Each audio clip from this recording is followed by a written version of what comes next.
अस्सलाम वालेकुम दोस्तों, आज हम स्टार्ट करेंगे chapter number 13 D block elements के एमसीक्यूज। आपने अभी तक अगर हमारा चैनल सब्सक्राइब नहीं किया है तो सबसे पहले हमारे चैनल को सब्सक्राइब कर लीजिए और साथ साथ में बेल आइकन को भी प्रेस कर लीजिए। हमारा फर्स्ट एमसीक्यू पूछा जा रहा है, which of the following is not the ore of copper. इनमें से कौन सी कॉपर की ओर नहीं है। सबसे पहला ऑप्शन है चैल्कोसाइट और पायरेट, चैल्कोसाइट पायराइट। दूसरा ऑप्शन है क्यूपराइट। तीसरा ऑप्शन है मेलाचाइट और फोर्थ ऑप्शन है ब्लू विट्रियोल। कॉपर की ओर पूछा जा रहा है, कॉपर का कंपाउंड नहीं पूछा जा रहा। कॉपर की ओर इसमें से कौन सी नहीं है। चैल्कोसाइट भी कॉपर की ओर है, क्यूपराइट भी कॉपर की ओर है और मेलाचाइट भी कॉपर की ओर है, लेकिन ब्लू विट्रियोल कॉपर का कंपाउंड है और ब्लू विट्रियोल का फॉर्मूला होता है CuSO4.5H2O। ओर में और कंपाउंड में क्या फर्क है। ओर का मतलब यह है कि नेचुरली अकरिंग एक सब्सटेंस, यानी जमीन से कॉपर कौन सी फॉर्म के अंदर पाया जाता है हम उसको ओर कहते हैं, जो कि प्योर नहीं होती, जिसके अंदर बहुत ज्यादा इंप्योरिटी शामिल हो, जैसे कि चैल्कोसाइट, क्यूपराइट या मेलाचाइट। ये नेचुरली अकरिंग फॉर्म्स हैं। ब्लू विट्रियोल एक ऐसा कंपाउंड है जो कि नेचुरली अकरिंग नहीं होता, बल्कि हम इसको खुद बनाते हैं इंडस्ट्रीज के अंदर, तो ये कंपाउंड है, ये ओर नहीं है, तो ये हमारा सही आंसर हो जाएगा। सेकंड एमसीक्यू पर चलते हैं। सेकंड एमसीक्यू के अंदर हमसे पूछा जा रहा है, transition elements form complexes very readily because of. Transition elements जो है वो कॉम्प्लेक्सेस फॉर्म करते हैं बहुत तेजी से, किस वजह से। इसकी वजह क्या है, इसकी वजह है वैकेंट डी ऑर्बिटल्स। अगर हम ट्रांजिशन एलिमेंट्स की बात करेंगे, यानी डी ब्लॉक एलिमेंट्स की बात करेंगे, तो डी ब्लॉक एलिमेंट्स के पास वैकेंट डी ऑर्बिटल्स होते हैं, खाली डी ऑर्बिटल्स होते हैं, या ऐसे डी ऑर्बिटल्स होते हैं जहां पर अनपेयर्ड इलेक्ट्रॉन्स होते हैं। वैकेंट डी ऑर्बिटल्स हैं, लेट से हमारे पास वैकेंट डी ऑर्बिटल्स हैं, तो एक पार्टी होती है जिसको कहा जाता है लिगेंड। अब ये लिगेंड इलेक्ट्रॉन पेयर डोनर है। लिगेंड होती है इलेक्ट्रॉन, लिगेंड होते हैं इलेक्ट्रॉन पेयर डोनर्स। अब ये इलेक्ट्रॉन पेयर्स डोनेट करते हैं और इलेक्ट्रॉन पेयर डोनेट करने के बाद वैकेंट डी ऑर्बिटल को भर देते हैं। अब अगर एक से ज्यादा इलेक्ट्रॉन पेयर्स को डोनेट करेंगे तो ज्यादा वैकेंट डी ऑर्बिटल्स को भरते जाएंगे, ज्यादा वैकेंट डी ऑर्बिटल्स बनते जाएंगे तो कॉम्प्लेक्सेस फॉर्म होते जाएंगे, जिनको कोऑर्डिनेशन स्फीयर कहा जाएगा। तो वैकेंट डी ऑर्बिटल्स की वजह से कॉम्प्लेक्सेस फॉर्म होते हैं, ये हमारा सही आंसर है। आइए आगे बढ़ते हैं। नेक्स्ट एमसीक्यू के अंदर हमसे पूछा जा रहा है, transition elements are often paramagnetic because of. Transition matters जो है वो ज्यादातर पैरामैग्नेटिक होते हैं, इसकी क्या वजह है। पैरामैग्नेटिक का मतलब होता है जो मैग्नेटिक फील्ड से अट्रैक्ट होते हैं, अट्रैक्टेड बाय मैग्नेटिक फील्ड। अब एक चीज ये है कि जितने अनपेयर्ड इलेक्ट्रॉन ज्यादा होंगे उतना ज्यादा मैग्नेटिक फील्ड से ज्यादा अट्रैक्ट होंगे, यानी पैरामैग्नेटिज्म जो फिनोमिना है, paramagnetism is directly proportional to unpaired electrons. Unpaired electrons जितने ज्यादा होंगे उतना पैरामैग्नेटिज्म का फिनोमिना ज्यादा होगा, या वाइस वर्सा। तो इसका सही आंसर है प्रेजेंस ऑफ अनपेयर्ड इलेक्ट्रॉन्स की वजह से, option B is the right answer. आइए आगे बढ़ते हैं। नेक्स्ट एमसीक्यू के अंदर हमसे पूछा जा रहा है, which of the following is diamagnetic. इसमें कौन सा सब्सटेंस ऐसा है जो कि डायमैग्नेटिक है। डायमैग्नेटिक इन नेचर का मतलब यह है कि वो मैग्नेट से अट्रैक्ट नहीं होगा। Do not attracted by magnetic field, do not attracted by magnetic field. अगर हम जिंक की बात करते हैं तो जिंक हमारा सही आंसर है, क्योंकि जिंक के पास 30 इलेक्ट्रॉन्स होते हैं और जिंक की इलेक्ट्रॉनिक कॉन्फ़िगरेशन होती है 1s2 2s2 2p6 3s2 3p6 और फिर 4s2 के बाद 3d10। अगर डी ऑर्बिटल को खोल के चेक किया जाए तो डी ऑर्बिट के अंदर, यानी जो डी सब शेल है, इसके पास 5 डी ऑर्बिटल्स होते हैं। तो 5 डी ऑर्बिटल्स के अंदर हर ऑर्बिटल में 2-2 इलेक्ट्रॉन्स आ जाएंगे, एक पेयर यहाँ पे, एक पेयर यहाँ पे, फिर एक पेयर यहाँ, फिर इसी तरह से एक पेयर यहाँ पर और एक पेयर यहाँ पे। सब डी ऑर्बिटल्स होंगे वो पेयर्ड होंगे, पेयर्ड इलेक्ट्रॉन से भरे होंगे, तो यहाँ पे कोई अनपेयर्ड इलेक्ट्रॉन नहीं है, तो ये मैग्नेट से अट्रैक्ट नहीं होते। जितने ज्यादा पेयर्ड इलेक्ट्रॉन्स होंगे या सारी अगर पेयर्ड इलेक्ट्रॉन्स होंगे तो ये डायमैग्नेटिक कहलाएगा, ये हमारा राइट आंसर होगा। आगे बढ़ते हैं। नेक्स्ट एमसीक्यू के अंदर हमसे पूछा जा रहा है, the most durable metal plating on iron to protect against corrosion is. सबसे ज्यादा ड्यूरेबल कोटिंग कौन सी है, ड्यूरेबल मेटल की कोटिंग कौन सी है जो कि आयरन के ऊपर की जाएगी ताकि उसको जंग लगने से बचाया जा सके। तो इसका आंसर है जिंक प्लेटिंग, और जिंक को गैल्वेनाइजिंग भी कहा जाता है। ये सबसे मोस्ट ड्यूरेबल कोटिंग के अंदर आती है। आइए आगे बढ़ते हैं। नेक्स्ट एमसीक्यू के अंदर हमसे पूछा जा रहा है oxidation number of Fe in K3FeCN into 6। अभी सबसे पहले ये Cn इंटू 6 ऐसे लिखा हुआ है, Cn के बाहर 6 है और यहाँ पर लिखा हुआ है K3Fe। अब हमें बताना है कि आयरन के ऊपर कितना चार्ज होगा, ऑक्सीडेशन नंबर आयरन का कितना होगा ये हमें बताना है। अगर पोटेशियम की बात की जाए तो पोटेशियम का ऑक्सीडेशन नंबर होता है +1, +1 को 3 से मल्टीप्लाई कर लेंगे तो ये हो जाएगा +3। Cn का ऑक्सीडेशन नंबर होता है -1, -1 को 6 से मल्टीप्लाई कर लेंगे तो हो जाएगा -6। यानी कि अगर K3FeCN इंटू 6 लिखा है तो आप ये समझ सकते हैं कि Cn इंटू 6 पे -6 का चार्ज हो जाएगा और पोटेशियम पे +3 का चार्ज हो जाएगा। अब +3 और -6 अगर इनको सॉल्व करेंगे तो आंसर आ जाएगा -3। अब इस -3 को बैलेंस करने के लिए आयरन के ऊपर चार्ज होना चाहिए +3 का, तो हमारे पास आयरन के ऊपर ऑक्सीडेशन नंबर हो जाएगा +3। ये हमारा राइट आंसर होगा। आइए आगे बढ़ते हैं। नेक्स्ट एमसीक्यू के अंदर हमसे पूछा जा रहा है मोहर सॉल्ट इज, जो मोहर सॉल्ट है उसका फॉर्मूला होता है FeSO4.7H2O ferric sulphate.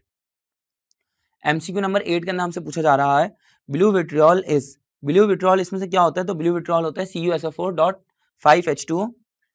Next MCQ के अंदर पूछा जा रहा है FeSO4.7H2O is known as, FeSO4.7H2O को कहा जाता है मोहर सॉल्ट, अभी हमने डिस्कस किया था। अब आगे बढ़ते हैं। एमसीक्यू नंबर 10 पे हमसे पूछा जा रहा है oxidation number of chromium in the complex CrH2O4 और Cl2। अगर इस कॉम्प्लेक्स को हम ध्यान से देखें तो हमारे पास लिखा हुआ है CrH2O इंटू 4 साथ में Cl2।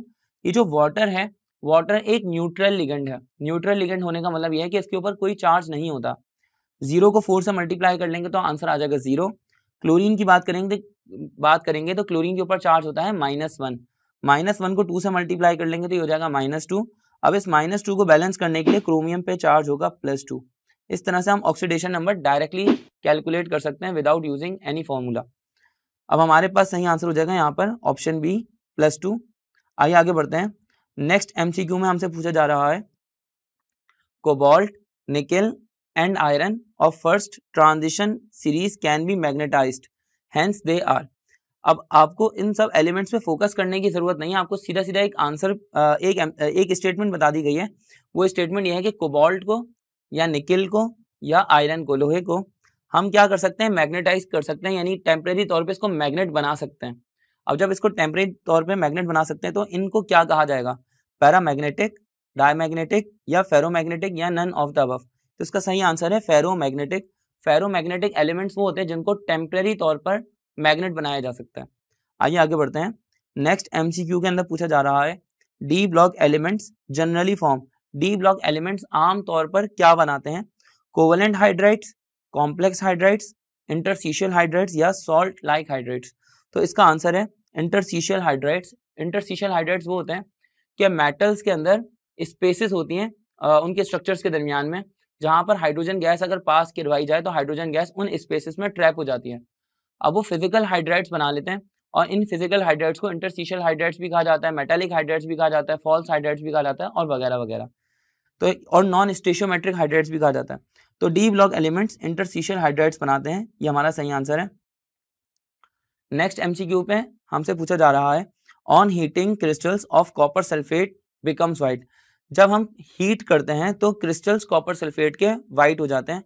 This is because, first option है white anhydrous copper sulphate is formed, हमारे पास white anhydrous copper sulphate form हो जाता है। दूसरा ऑप्शन है कि चेंज हो जाता है क्रिस्टलाइन स्ट्रक्चर या कॉपर सल्फाइड फॉर्म होता है, या फोर्थ ऑप्शन है copper is form which is oxidise to copper oxide. इसका सही आंसर यह है कि white anhydrous copper sulphate form होता है। आपने ये इक्वेशन देखी होगी, उस इक्वेशन के अंदर क्या है, कॉपर सल्फेट पहले ब्लू कलर का होता है CuSO4.5H2O, ये कहलाता है ब्लू विट्रियोल। अब इसके अंदर जो 5 ऑर्डर के मॉलिक्यूल्स हैं उसकी वजह से इसका कलर ब्लू हमें दिखता है, लेकिन जब हम इसको हीट करते हैं 230 डिग्री सेंटीग्रेड तक हीट करने के बाद ये जो वाटर मॉलिक्यूल्स हैं ये लॉस हो जाते हैं, वाटर मॉलिक्यूल्स एवापोरेट हो जाते हैं। तो होता क्या है कि हमारे पास सिर्फ कॉपर सल्फेट बचता है, जो कॉपर सल्फेट एनहाइड्रस होता है। अब ये कॉपर सल्फेट जो है हमें ब्लू कलर का नहीं दिख पाता क्योंकि इसके पास वाटर मॉलिक्यूल्स नहीं है, इसीलिए हम ये कह सकते हैं कि व्हाइट एनहाइड्रस कॉपर सल्फेट के प्रोड्यूस होने की वजह से हमें कॉपर सल्फेट व्हाइट कलर का दिखता है। नेक्स्ट एमसीक्यू में हमसे पूछा जा रहा है the natural material in which the metallic compound occurs in the earth crust is known as. वो नेचुरल मटीरियल जिसमें कोई मेटेलिक कंपाउंड पाया जाता है जमीन के क्रस्ट के अंदर, अर्थ की क्रस्ट के अंदर, उस नेचुरल मटीरियल को क्या कहा जाता है? तो उस नेचुरल मटीरियल को कहा जाता है ओर। नेक्स्ट एमसीक्यू में हमसे पूछा जा रहा है which occurs in free state in nature, which occurs as free state in nature. इनमें कौन सा फ्री स्टेट के तौर पर पाया जाता है नेचर के अंदर? पहला ऑप्शन है हमारे पास आयरन, कॉपर, एल्यूमिनियम या प्लेटिनियम। तो हमें उन एलिमेंट्स के बारे में याद कर लेना चाहिए, समझ लेना चाहिए कि कौन कौन से एलिमेंट्स या कौन कौन से मेटल्स ऐसे हैं जो कि फ्री इन नेचर पाए जाते हैं। हम उसको हापा मेटल्स बोलते हैं। हापा में एच से मुराद है Hg यानी कि मरकरी प्योर फॉर्म के अंदर पाया जाता है। सिमिलरली ए से मुराद सिल्वर Ag, और उसके बाद P से मुराद है प्लेटिनियम, और ए से मुराद दोबारा है Au से मुराद है यहाँ पर गोल्ड। ये 4 मेटल्स ऐसे हैं जो कि प्योर फॉर्म में पाए जाते हैं। तो हमारा यहाँ पर सही आंसर हो जाएगा option D, platinum occurs as free state in nature. अब आगे बढ़ते हैं। एमसीक्यू नंबर 16 के अंदर हमसे पूछा जा रहा है the process of extracting a metal in pure form from its ore is known as. वो प्रोसेस जिसमें हम एक मेटल को एक्सट्रैक्ट करते हैं उसकी ओर में से, ये प्रोसेस क्या कहलाता है? तो ये प्रोसेस कहलाता है मेटलर्जी ऑफ मेटल्स। आगे बढ़ते हैं। नेक्स्ट एमसीक्यू के अंदर हमसे पूछा जा रहा है chief ore of copper is. Copper की चीफ ओर कौन सी है? तो कॉपर की चीफ ओर है कॉपर पायरेट, CuFeS2, और इस कॉपर पायरेट के अंदर 6% तक कॉपर होता है। ये चीफ ओर इसलिए है क्योंकि इसमें काफी ज्यादा कॉपर मौजूद है, सबसे ज्यादा पाई जाती है, और इसीलिए इसको हम यूज करते हैं कॉपर की एक्सट्रैक्शन के लिए। नेक्स्ट एमसीक्यू के अंदर हमसे पूछा जा रहा है which of the following elements has highest electrical conductivity. इनमें कौन सा एलिमेंट ऐसा है जिसकी इलेक्ट्रिकल कंडक्टिविटी सबसे ज्यादा है? तो यहाँ पर सिल्वर की इलेक्ट्रिकल कंडक्टिविटी सबसे ज्यादा है। आइए बढ़ते हैं नेक्स्ट एमसीक्यू पे। तो नेक्स्ट एमसीक्यू में हमसे पूछा जा रहा है which one of the following does not belongs to D block elements. इसमें कौन सा डी ब्लॉक एलिमेंट से बिलोंग नहीं करता? कॉपर, क्रोमियम, कोबाल्ट या कैल्शियम। तो अगर हम कैल्शियम की बात करें तो कैल्शियम बिलोंग करता है ग्रुप 2A के एलिमेंट से, और ग्रुप 2A के एलिमेंट्स डी ब्लॉक एलिमेंट्स के अंदर नहीं आते, इसलिए हमारा कैल्शियम राइट आंसर है। और ये तीनों एलिमेंट्स बिलोंग करते हैं डी ब्लॉक एलिमेंट से, तो ये रॉन्ग ऑप्शन हो जाएंगे। आगे बढ़ते हैं। नेक्स्ट एमसीक्यू के अंदर हमसे पूछा जा रहा है matte is an impure substance of. Matte या इसका पूरा नाम होता है कॉपर मेट। ये सब्सटेंस होता है, इम्प्योर सब्सटेंस होता है किस चीज का? कॉपर का, क्योंकि पूरा नाम ही है कॉपर मेट। आगे बढ़ते हैं। नेक्स्ट एमसीक्यू में हमसे पूछा जा रहा है purest form of iron is. Iron की सबसे प्योर फॉर्म को क्या कहा जाता है? तो cast iron, wrought iron, hard steel या स्टेनलेस स्टील। सबसे पहले तो मान लीजिए कि स्टील अलॉय है, प्योर फॉर्म आयरन की नहीं है, तो हार्ड स्टील और स्टेनलेस स्टील ये दोनों ऑप्शंस ही गलत हो गए। अब रह गया रॉट आयरन या कास्ट आयरन। तो हमारे पास सबसे इम्प्योर फॉर्म आयरन की होती है पिग आयरन, और सबसे प्योर फॉर्म होती है रॉट आयरन। तो हमारा सही आंसर हो जाएगा यहाँ पर रॉट आयरन। नेक्स्ट एमसीक्यू में हमसे पूछा जा रहा है IUPAC name of NiCO4 is. NiCO4 का IUPAC नेम क्या होगा? तो आइए जरा चेक करते हैं। सबसे पहले हम यहाँ पर क्या करेंगे, हमारे पास ये निकल मेटल हो गया और CO कार्बोनाइल लिगेंड है, तो पहले हम लिगेंड को नाम देते हैं। अब कार्बोनाइल हमारे पास 4 हैं, तो हम बोलेंगे टेट्रा कार्बोनाइल, और उसके बाद निकिल, टेट्रा कार्बोनाइल निकिल हमारा सही आंसर होगा। और निकिल का चार्ज यहाँ पर हो जाएगा 0, क्योंकि कार्बोनाइल एक न्यूट्रल लिगेंड है, तो कार्बोनाइल के ऊपर 0 चार्ज होगा, तो निकिल के ऊपर भी 0 चार्ज होगा। ये पूरा इसका सही आंसर है। लेकिन यहाँ पर ऑप्शंस में हमें गिवन है निकिल कार्बोनाइल, तो ये तो गलत ऑप्शन हो गया। टेट्रा कार्बोनाइल निकिल गिवन है एक ऑप्शन, और दोबारा दूसरा ऑप्शन भी टेट्रा कार्बोनाइल निकिल गिवन है। तो देखिए इसके अंदर सही आंसर वो होगा जिसके अंदर कार्बोनाइल का C जो है वो स्मॉल लेटर्स के अंदर लिखा हुआ है। तो ये चीज भी कभी कभार आ जाती है, हम लिगेंड्स का जब भी नाम देते हैं तो हम स्मॉल लेटर्स के अंदर देते हैं, तो ये हमारा सही आंसर होगा। आइए आगे बढ़ते हैं। Copper sulphate is commonly known as. Copper sulphate को आमतौर पर क्या कहा जाता है? तो कॉपर सल्फेट को आमतौर पर कहा जाता है ब्लू विट्रियोल। आगे बढ़ते हैं। नेक्स्ट एमसीक्यू के अंदर हमसे पूछा जा रहा है which of the following can not be used as disinfectant for the purification of water. इनमें which of the following can be used as disinfectant for the purification of water. इनमें से कौन सा डिसइंफेक्टेंट के तौर पर यूज होता है पानी को साफ करने के लिए? तो इसका सही आंसर है पोटेशियम परमैंगनेट। पोटेशियम परमैंगनेट इसका सही आंसर इसलिए है क्योंकि पोटेशियम परमैंगनेट एक ऑक्सीडाइजिंग एजेंट है, और ऑक्सीडाइजिंग एजेंट होने की वजह से ये पानी के अंदर मौजूद बैक्टीरिया को किल करता है ऑक्सीडाइज करके। आइए आगे बढ़ते हैं। नेक्स्ट एमसीक्यू के अंदर हमसे पूछा जा रहा है lunar caustic means. Lunar caustic से क्या मुराद है? तो लूनर कास्टिक कहते हैं सिल्वर नाइट्रेट को, और सिल्वर नाइट्रेट का फॉर्मूला है AgNO3। ऑप्शन बी हमारा सही आंसर है।